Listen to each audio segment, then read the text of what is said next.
Ok ជំរាបសួរក៏ដូចជាសួស្តីដល់អ្នកស្វាគមន៍មកកាន់ Room Touch ហើយនៅក្នុងថ្ងៃនេះគឺខ្ញុំនឹងធ្វើការ demo project ថ្នាក់ Computer Science របស់ខ្ញុំសម្រាប់ចែកម្លែកជាមួយអ្នកគ្នានៅក្នុងជំនាញទី2ក៏ដូចជា project ចុងក្រោយនៅក្នុងឆ្នាំទី4នឹងដែរអញ្ចឹងណាសម្រាប់ជំនាញទី1គឺខ្ញុំបានធ្វើ project OOED នឹងដែរតែយើងធ្វើតាក់ទងទៅនឹងខាង system មួយដែលឲ្យអ្នកដែលគាត់រកការងារធ្វើហើយអ្នកដែលគាត់ចង់បានបុគ្គលិកហ្នឹងពួកគាត់អាចជួបគ្នាដើម្បីរកការងារជួបគ្នាអញ្ចឹងទៅដល់ពេលមកដល់នេះគឺពួកខ្ញុំបានដូរធ្វើជា system លក្ខណៈ e-commerce វិញដែលយើងធ្វើការលក់ផលិតផលខ្មែរដោយវាមាន admin យើងមានជា user នៅពេលដែលអ្នកលក់គាត់ចង់ add product គាត់ចូលគាត់ add ចូលក្នុងហ្នឹងហើយនៅពេលដែល user គាត់ចង់ទិញគាត់អាច log in ដើម្បីទិញអញ្ចឹងទៅអញ្ចឹងកុំឲ្យខាត់ពេលយូរខ្ញុំចូលមកកាន់នេះទាំងអស់គ្នាអញ្ចឹងខ្ញុំបើក record ហើយ sorry I need audio record screen record អូខេអញ្ចឹងខ្ញុំធ្វើការចូលទៅក្នុង screen របស់គ្នាអញ្ចឹងខ្ញុំបើកមកក្នុងនេះបើកជាបឹងហ្នឹងនិយាយទៅយើងបានរៀនច្រើនពីការធ្វើ project ហ្នឹងនេះគឺជា project ដែលខ្ញុំធ្វើជាមួយក្រុមខ្ញុំបានព្យាយាម build project ហ្នឹងហើយខ្ញុំចែកម្លែកមួយមិត្តភ័ក្តិរបស់ខ្ញុំនៅក្នុងក្រុមពួកយើងបានជួយធ្វើកិច្ចការហ្នឹងឲ្យហើយអញ្ចឹងណាអញ្ចឹងទៅខ្ញុំបើក project នេះ yes គឺប្រើប្រាស់ជាមួយនឹងភាសា C# ដោយយើងប្រើជា Windows Form Windows application និយាយតែហ្នឹងវាមិនសូវស្អាតដូចយើងប្រើប្រាស់លក្ខណៈ website React ឬក៏ framework ផ្សេងៗទេប៉ុន្តែ at least គឺនេះវាយើងអាចធ្វើបានដោយយើងអាច design នៅក្នុង form ហើយបើយើងសរសេរកូដតាមក្រោយបើនោះយើងសរសេរកូដយកមកអូខេអញ្ចឹងខ្ញុំសារ debug វា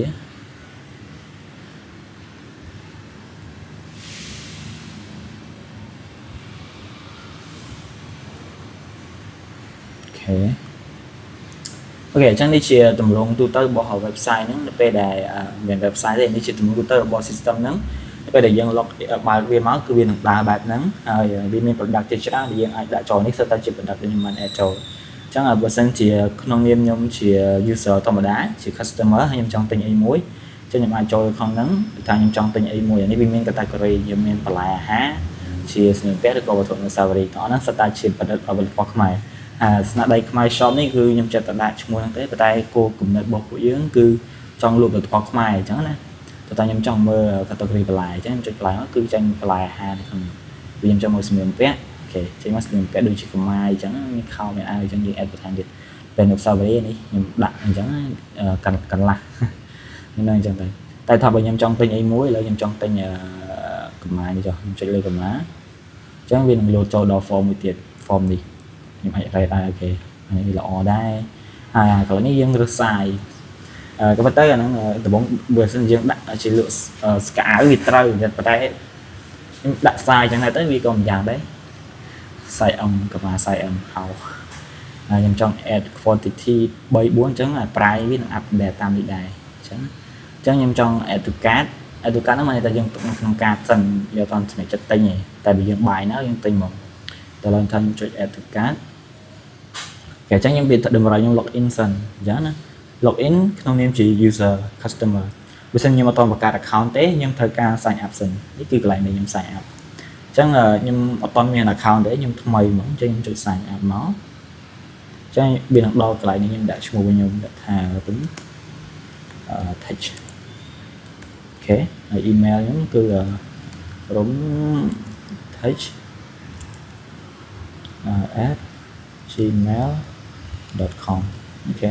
password ខ្ញុំដាក់ថា rom touch អញ្ចឹងហើយគាត់តែជា sample ទេតែ password មែនតើយកឲ្យដាក់អញ្ចឹងមែនទេវាមាន secure មែនតិចមកហើយគាត់តែជាការ demo test ទេអញ្ចឹងខ្ញុំក៏ចិត្តដាក់ទៅហើយលេខទូរស័ព្ទអូខេ whatever ផ្លូវលេខម៉ានផ្លូវលេខ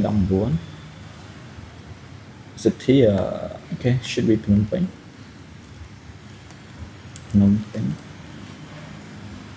ហើយ province អូខេ I'm from កំពង់ឆ្នាំង so KPC KPC ខ្ញុំទៅសេស៊ីអូខេអញ្ចឹងចុះpasscode នេះ whatever ចេះដាក់ទៅហើយជួយ sign up ជួយពេលខ្ញុំ sign up បានថា account របស់ខ្ញុំវានឹងវានឹង add ចូលទៅក្នុង database ដែលខ្ញុំបានបង្កើត database ហ្នឹងគឺដូចជា farm ដូចជា database ដែលខ្ញុំបានបង្កើតដែរ database ហ្នឹងអូចតខ្ញុំបិទអញ្ចឹងតែហ្នឹងគឺខ្ញុំ save នៅក្នុង database បើខ្ញុំចុច sign up មកអូខេអញ្ចឹងវានឹង save ចូលហើយអូខេខ្ញុំមានដាក់ថា account has been created successful enjoy your shopping មិនស្អីបកមកអញ្ចឹងអូខេឥឡូវខ្ញុំចុច login ខ្ញុំដាក់ password ដែលខ្ញុំ login ដែលខ្ញុំ sign up មែនអញ្ចឹងroom touch password របស់ខ្ញុំ password ហ្នឹងអូខេ room touch ដែរអញ្ចឹងខ្ញុំចុច login អូខេអញ្ចឹង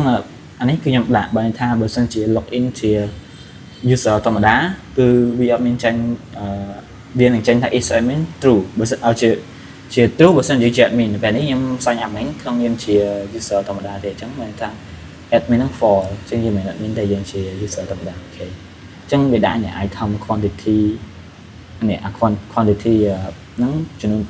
5បាន add ចូល product របស់យើង add ចូល cart របស់យើងអូខេអញ្ចឹងចុចអូខេអញ្ចឹងខ្ញុំចូលមើល cart របស់ខ្ញុំចុច back មកខ្ញុំចុចកន្លែងនេះគឺ cart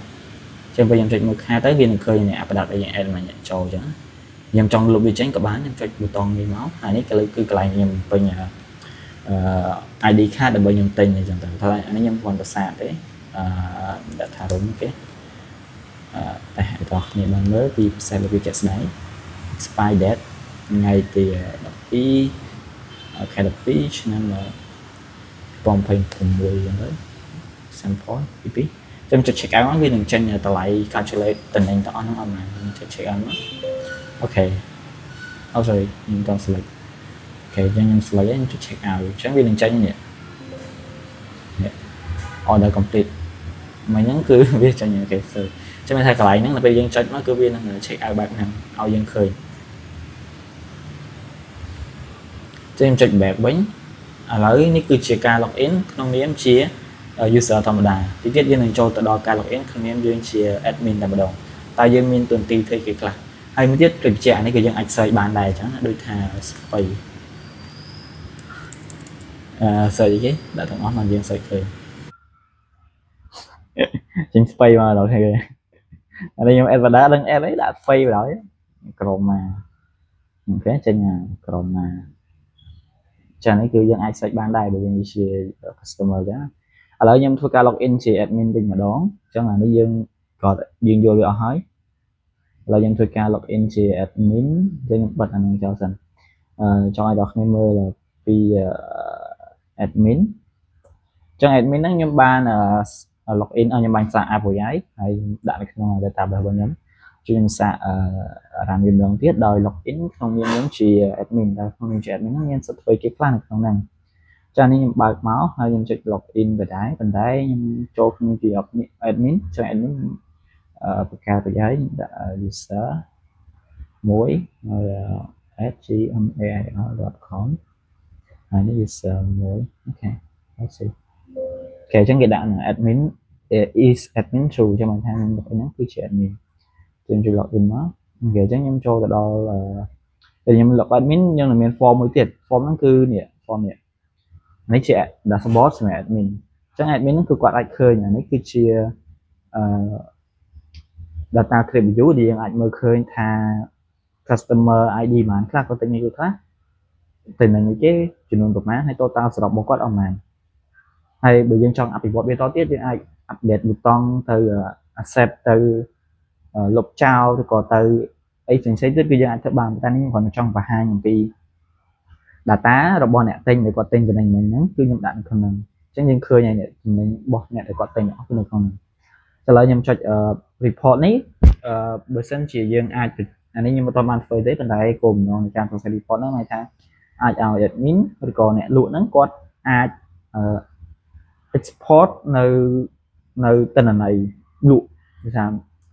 សប្តាហ៍ហ្នឹងលក់អស់ប្រមាណបានប្រមាណចំណេញប្រមាណ total អីគឺយើងនឹងធ្វើអាច update តាមក្រោយបានជា export មកជា Excel ឬក៏ជា PDF អញ្ចឹងទៅពេលនេះ add new គឺជាការ add product ថ្មីចូលដូចថាឥឡូវយើងមាន space មានកម្មាយើងថែមផលិតផលថ្មីយើងមានកៅអៅក្រុមក្មេងយើងមាន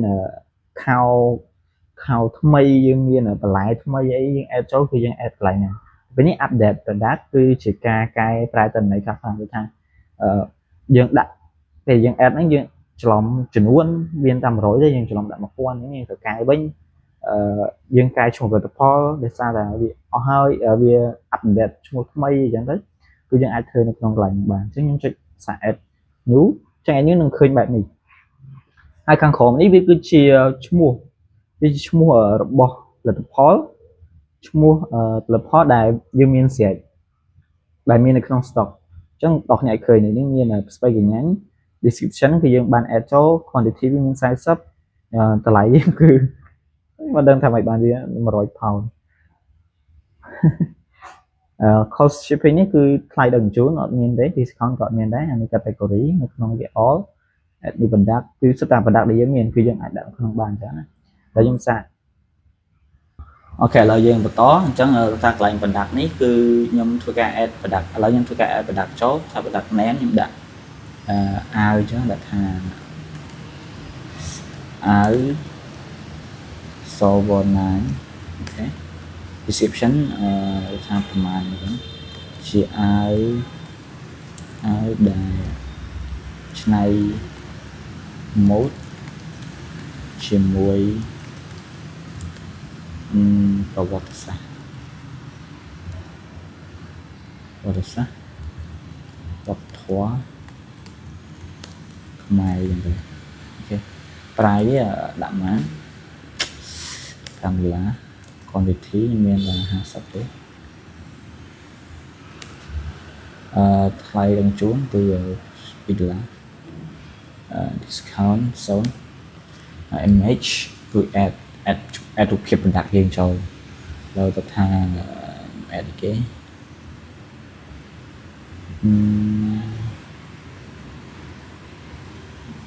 តែណាវាទំនងតិច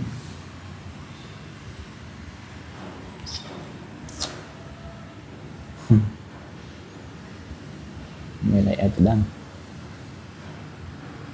download អូខេខ្ញុំ add ខ្លួនឯងចុះខ្ញុំ add នេះអូខេ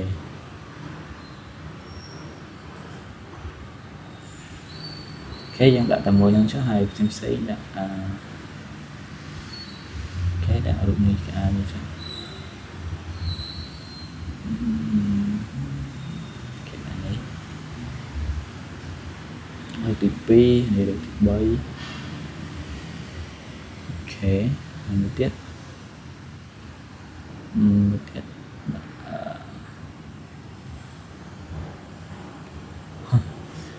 នេះចុះអូខេ just sample អញ្ចឹងខ្ញុំ add ហើយខ្ញុំដាក់ category វាបានថាហ្នឹងខ្ញុំដាក់ category គេ close ចុះអូខេ so ខ្ញុំ save អញ្ចឹងពេលខ្ញុំ save វានឹង add ចូលក្នុង product ថ្មីទៀត add product successful and you can see this is the អាវថ្មីដែលខ្ញុំ add ហ្នឹងអានេះឃើញ50 so that's it នេះគឺជា process របស់យើងនៅក្នុងការ add product ថ្មីហើយបើយើងចង់កែខ្ញុំច្រឡំបិទ format យើងចង់កែគឺយើងកែបានអញ្ចឹងណាអញ្ចឹង that's it នេះគឺជា project នៅចុងឆ្នាំរបស់ខ្ញុំមានប៉ុណ្ណឹងហើយបងប្អូនគ្នាសម្រាប់ការតាមដានតាំងពីដើមដល់ចប់ហើយខ្ញុំសង្ឃឹមថាខ្ញុំអាចធ្វើ project ថ្មីៗក្រោយៗបន្តទៀតបានច្រើនដោយវាមានជា website ឬក៏ជា app អីថ្មីៗចឹងទៅអរគុណជួបគ្នាជាមួយខ្ញុំនៅវីដេអូក្រោយទៀតបាយបាយ